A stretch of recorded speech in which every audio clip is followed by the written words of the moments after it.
Bonjour tout le monde, bienvenue sur ma chaîne YouTube où j'explique le montage de ma BM36 coupée qui est de base une 318 IS et donc j'ai pas voulu faire un swap M5225 étant donné des prix des moteurs d'occasion à kilométrage inconnu, en dessous de 3-4 000 balles on n'a rien, plus après faut forger, faut faire toute la prépa, etc. etc.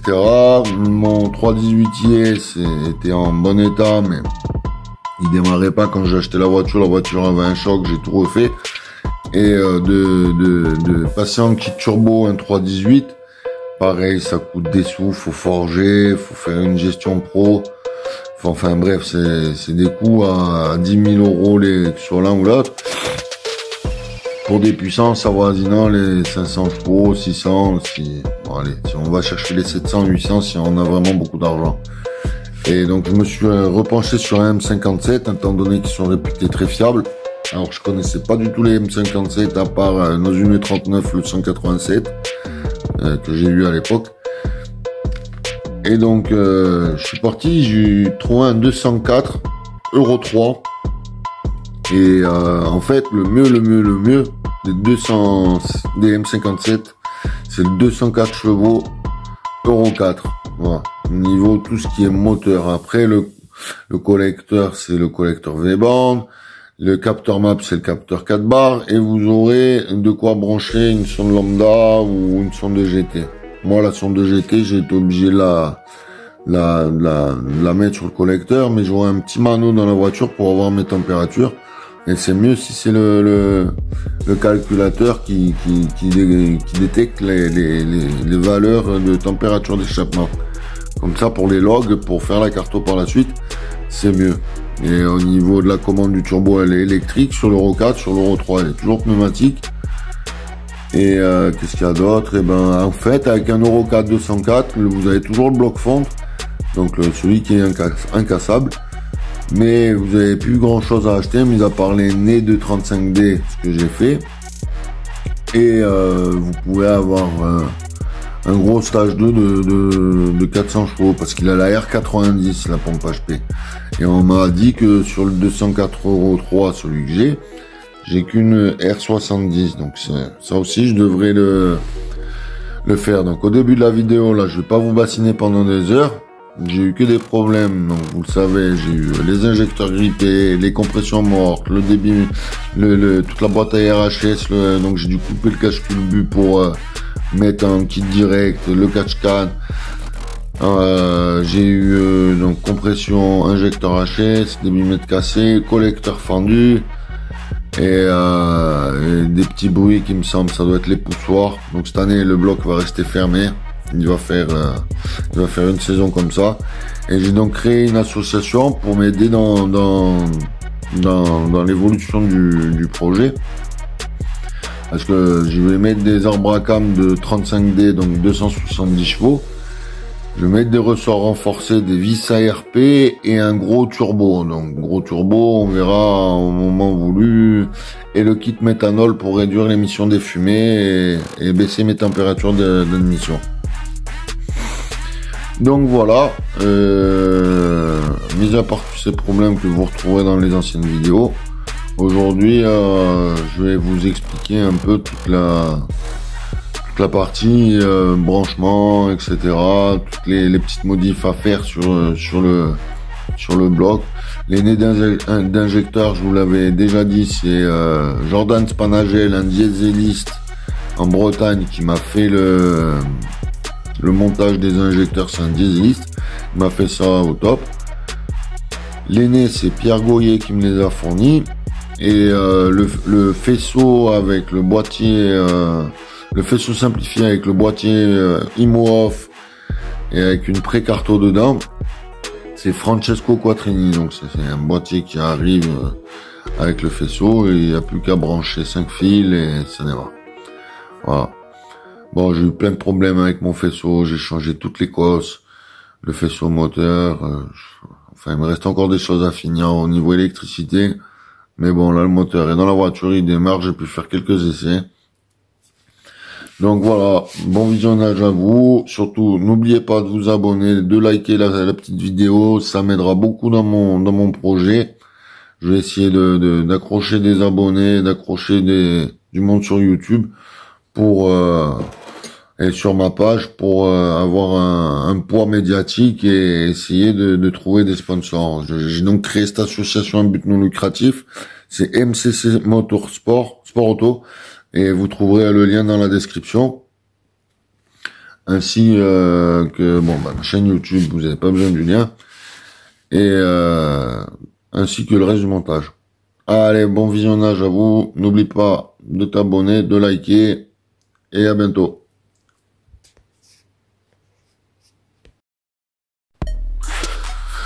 Donc vous voyez là les quelques problèmes que j'ai eu. Donc un injecteur sur 6 fonctionnait. Donc j'ai démonté les injecteurs pour essayer de mettre les nez que Pierre Gourier m'a vendu, les nez de 35D. Et j'ai pas su faire. Donc je les ai envoyés à Jordan Spadingel qui me les a renvoyés. Vous voyez, c'est nickel. J'ai là le capteur de pression de rail, le capteur point Moro et le capteur map. J'ai utilisé ces outils pour nettoyer les puits d'injecteurs. Et donc ensuite, je retourne les injecteurs. Et pensant que c'était l'IMOV qui faisait chier, c'est pour ça que j'ai commandé le boîtier chez Mutronica. En fait, c'était pas l'IMOV qui faisait chier parce que avec l'ancien boîtier ça marche. On avait fait une IMOV aussi. C'était bien les injecteurs. Donc là, on a pris les compressions. Parce que le moteur démarrait toujours pas, malgré des injecteurs bons et donc je savais que mes compressions étaient à l'ouest. J'avais le cylindre 3 qui était à 7 et le cylindre 6 il était à peine à 8. Donc là aujourd'hui le 3 il est remonté à plus de 14 et donc là maintenant le moteur il démarre, hein. Il démarre. Vous voyez les compressions, elles sont toutes en dessous de 18, mais il a pas roulé ce moteur, il a juste démarré. Donc j'ai fait ça un peu la barbare avec du nettoyant pour jantes en mettant des coups de Karcher dans l'admission pour tout décalaminer parce que je pense que les soupapes sont restées ouvertes et que ça a dû piquer un peu ou s'encrasser, donc du coup les compressions étaient pas bonnes. Tu vois le cache, faut le couper. Faut le couper là, tu coupes là. Et comme tu dis là, t'as un trou en fait. Là, t'as le trou là, je sais pas. Mais là, le trou en fait il correspond à cette partie. Donc cette partie, la plaque elle te ferme cette partie. Parce que ça communique normalement entre les deux. Et du coup là, t'as ça, c'est la mise à l'air. Et ça, faut que ça fasse 17 mm minimum, ce tuyau. Et Inoxperf ils en vendent en 15 et en 21. Moi le mien il fait 17.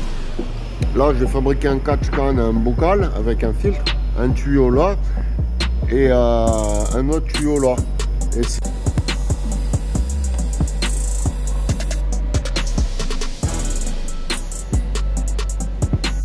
ça c'est ma voiture, c'est le 204 chevaux Euro 3. Donc c'est cette prise. Le capteur map 3 barres. Donc on a le 1 c'est signal, 2 masse et 3 plus. Et ça c'est le 204 Euro 4, donc le 4 barres.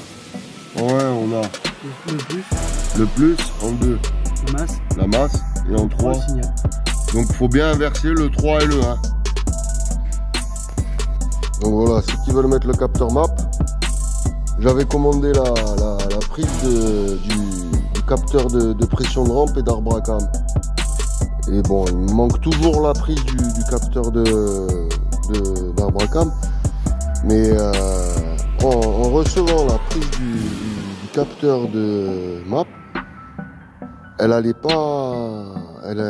j'ai vu qu'elle correspondait... Non, en recevant la prise du capteur de pression de rail, du régulateur de pression de rail, le capteur pression de rail. Le capteur pression de rail, c'est ça. Donc en recevant la prise du régulateur pression de rail, celui qui est à côté des distries, je me suis aperçu qu'il allait pile en face des détrompeurs du capteur map.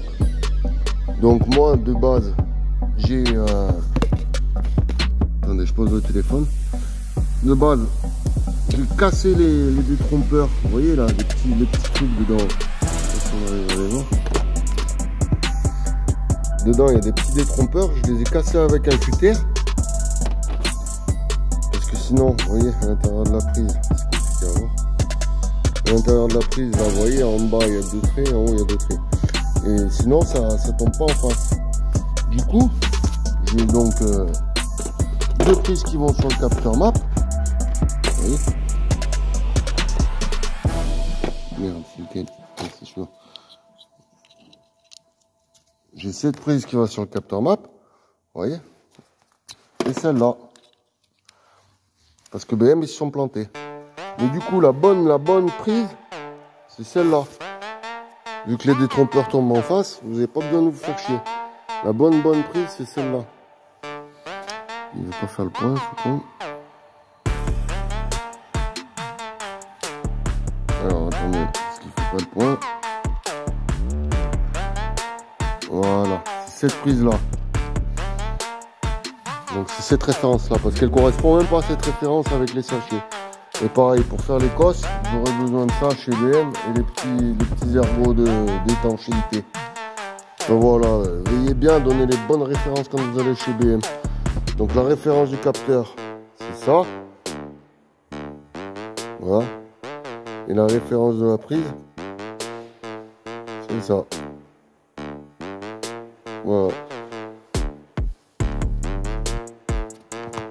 Donc après, pour ceux qui veulent sortir une fois que tu as enlevé le détrompeur, là, il y a un petit verrouillage qui va comme ça. Ouais, il va comme ça. Ouais, comme ça. Clac. Avec un tout petit tournevis, pour lever ça, là, vous arrivez à enlever le verrouillage. Et après, pour sortir les pins de dedans, vous voyez, là, il y a un petit truc qui le retient.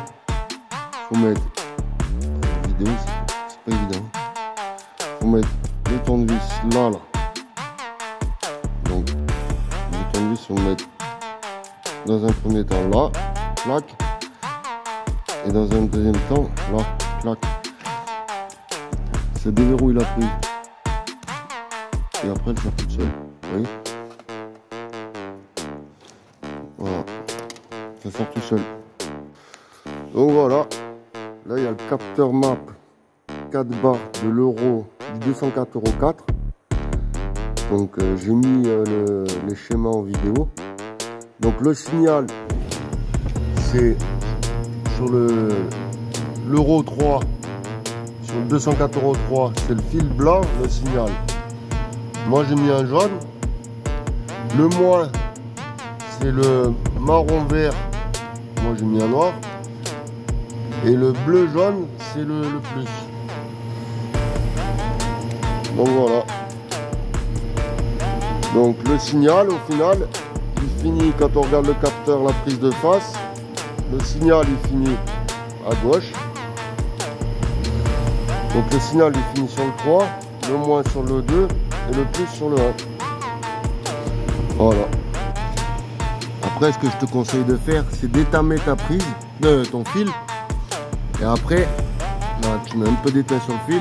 Et après, tu verrouilles ta prise. Et tu chauffes un peu en mettant un peu d'étain. Moi, j'ai coincé le fil comme ça.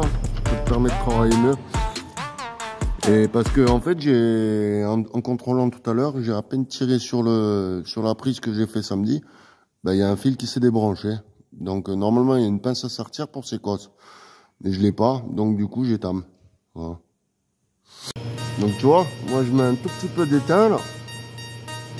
Et après, tu mets ça comme ça, là, clac. Tiens, je vois rien. Là, tu mets ça comme ça. Putain. Là. Hop. Et tu ravales les deux trucs. Là. Et après tu remets un peu d'étain par-dessus pour le garder serti.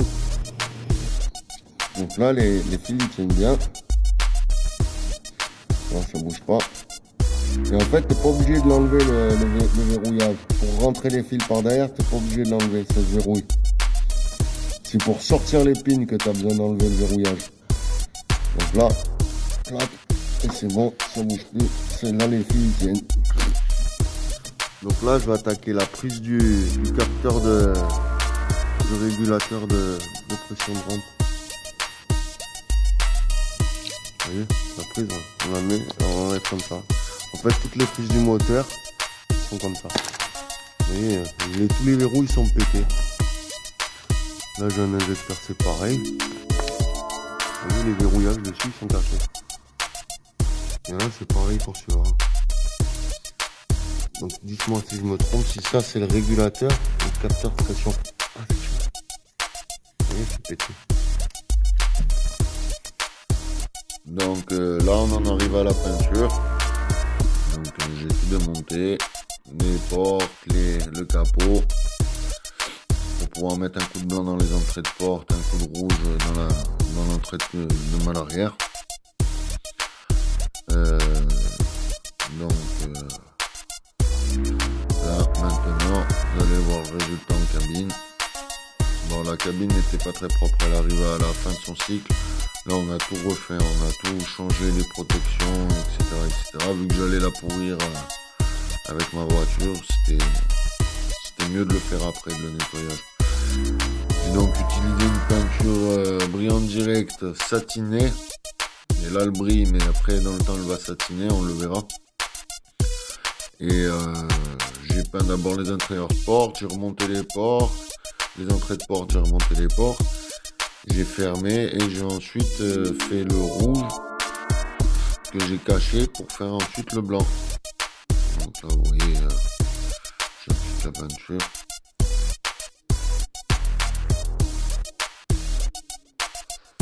Ça, pour faire ça, il vaut mieux avoir quelques compétences en peinture, parce qu'on a vite des problèmes. Faut pas oublier de se protéger avec un masque. Donc le tout c'est pas trop chargé, travailler avec des produits assez rapides. Là en fait c'est des inserts, c'est une pince à insert, c'est comme une pince à rifter. C'est pour fixer mon spal devant. Donc sur la façade j'ai soudé tout un tas de barres pour fixer l'échangeur, pour fixer les durites de sural, etc. Et le spal, c'est un spal que j'ai trouvé sur une épave qui conviendra, parce que j'ai encore le visco, mais je vais mettre le spal en sécu. Et donc maintenant il peut se fixer, voilà, derrière l'échangeur, entre l'échangeur et le radiateur. Voilà, avec ces petits inserts, ça permet d'avoir un pas de vis dans le... Ça évite de se faire chier à tarauder en fait. Donc là vous avez la voiture, elle n'est pas encore entrée en cabine. Là c'est les intérieurs portes, on a un XL roller, c'est une cabine qui permet de peindre hors cabine. Et là c'est le fameux toit Marlboro. Bah, il y a une petite surprise hein, pour les autocollants. Vous doutez bien que je ne vais pas écrire Marlboro. Enfin, il y en a qui pensent que je vais écrire Marlboro, mais je vais marquer autre chose. Ce sera la surprise pour la prochaine vidéo. Donc au niveau finition, je me suis pas vraiment fait chier, hein, que ce soit pour tout, hein, pour les mastiques, pour les apprêts, pour la peinture. C'est une voiture de piste. Les soudures, c'est pas des soudures de compète. Comme vous pouvez voir au début, j'ai acheté un type pour souder l'inox et l'alu, mais je maîtrise pas encore. Donc là, tant qu'à faire, j'ai voulu mettre un petit coup de peinture aux têtes d'amortisseur. Et j'ai peint en même temps ma façade modifiée. Renforcé, modifié. En fait là j'ai fait un système de démontage rapide de pare-choc. Donc le pare-choc, il y a deux fixations rapides devant, et ça c'est le pare-choc arrière. Donc le pare-choc arrière il était cassé. Là je vous fais vite fait un petit tuto de fibre. Il faut nettoyer à l'intérieur et chanfreiner les fissures à l'extérieur et en mettant un scotch. Et ensuite faut faire une couche de roving de taffetas, de tissu croisé, et une couche de mat. Et la résine, vous préparez autant de résine que de poids de tissu. Donc si vous avez 200 grammes de tissu, vous faites 200 grammes de résine. Vous appliquez les tissus sur un carton pour éviter de mettre trop d'épaisseur de résine sur les tissus. Voilà, et ensuite vous appliquez les tissus en intérieur comme ça. Fibre sur fibre, ça colle. Faut pas s'amuser à mettre cette résine sur du plastique, ça colle pas. Vaut mieux utiliser de la résine époxy pour tout ce qui est plastique. Et... Après, il y a des plastiques pas du tout compatibles. Mais bon, sur du polyester, ça colle, il n'y a pas de souci. Donc, je vous montre vite fait comment on fait. Le pare-choc avant, il a eu plein de modifs aussi, mais j'ai pas tout filmé. Là, je tenais à vous montrer vite fait comment on fait pour réparer un pare-choc. C'est pas bien compliqué, hein. Faut penser à l'abrasif au gros pour faire une zone d'accroche. Ensuite, vous pouvez faire vos résines. Donc là, il y a l'échangeur qui est monté, les durites de Sural. J'ai de la chance, la durite qui monte devant le phare côté conducteur, elle passe. Je peux tourner mes roues, ça passe aussi avec les grosses durites en bas. J'ai monté ma barre de renfort. Vous voyez, là, il y a le phare monté, ça passe juste derrière. Donc j'ai soudé ma sonde de capteur de température d'air sur le tuyau qui montait. Donc je trouve qu'elle a pas trop une sale gueule. Et donc je mettrai le logo sur le toit. Pas le logo Marlboro, mais quelque chose qui s'en rapproche. Voilà, moi je la trouve plutôt sympa. J'aime pas les Marlboro qui ont le triangle sur le toit en fait, parce que ça fait ça fait des tritons en fait. Ça fait rouge, blanc. Donc là il me reste encore quelques merdes à monter. Là le bas du pare-choc je l'ai peint en noir. Pareil, j'ai remonté les poignées neuves. Il y a une technique. Ceux qui ont besoin de la technique pour monter les enjoliveurs de poignées, je leur donnerai. Et là j'ai monté des écopes que mon oncle il a fait en 3D pour venir refroidir le filtre à air qui se trouvera derrière. Enfin, je vais cloisonner le compartiment moteur parce que là il est juste derrière et apparemment ça va prendre des projections. Donc je vous invite à liker ma page Facebook MCC Motorsport et donc liker et vous abonner ma page YouTube. Allez, merci la famille, à bientôt.